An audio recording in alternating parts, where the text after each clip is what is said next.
অচিনাকি মায়া কেনেকৈ এদিনতে চিনাকি হৈ যাব পাৰে। আলু পিঁয়াজ আৰু অকণমান জলকীয়া লৈ আহিবি।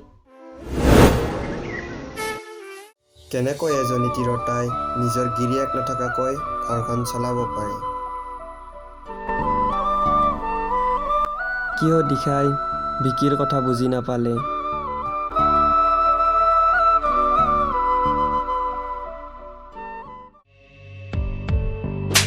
দেউতাকৰ এটা ভুলৰ বাবে কি হৈ যাব পাৰে।